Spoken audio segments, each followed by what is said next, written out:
My name is Livesey. I'm Chairperson of the Philippi East Industrial Chapter of the Cape Chamber of Commerce. I'm also Managing Director of a company called Wastebusters that's been in Philippi East for roughly 13 years now.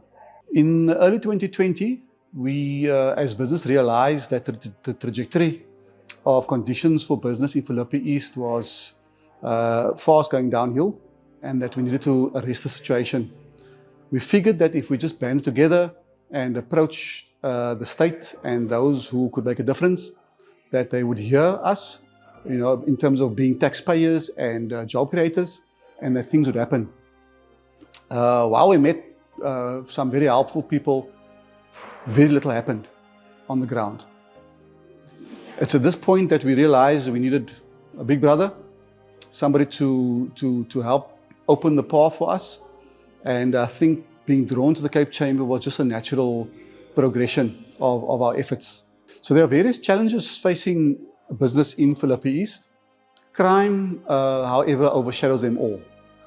We've got also concerns about bylaws that are being broken and land invasions, informal trading, etc. But while the crime situation is what it is, nothing else can be looked at. So that became our point of focus. And we've been blessed to actually be approached by our local SAPS station, and that they initiated a business patrol and also a series of meetings with us where violent crime, which was averaging in the very small space, which is Philippi East Industrial, 1 square kilometer roughly, crime, informal stats were roughly 5 hijackings and a similar amount of smash and grabs per month.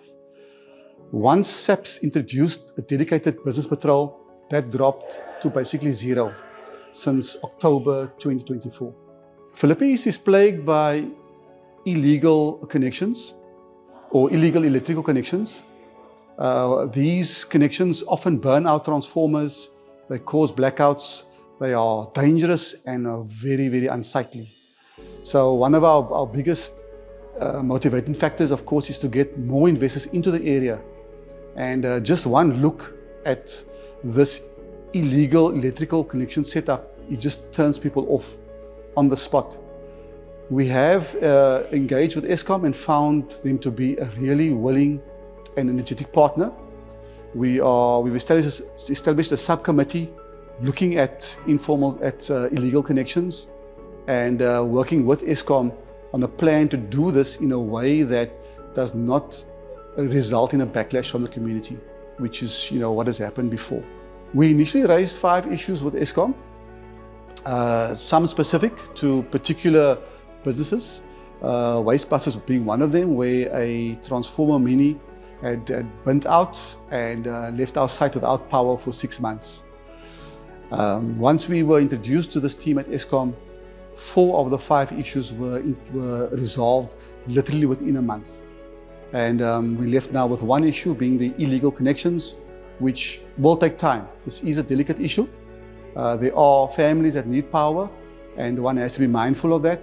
So the collaboration around this will take some time, but we are pleasantly surprised by how energetic the Eskom team are and how willing they are to compromise and address the issues.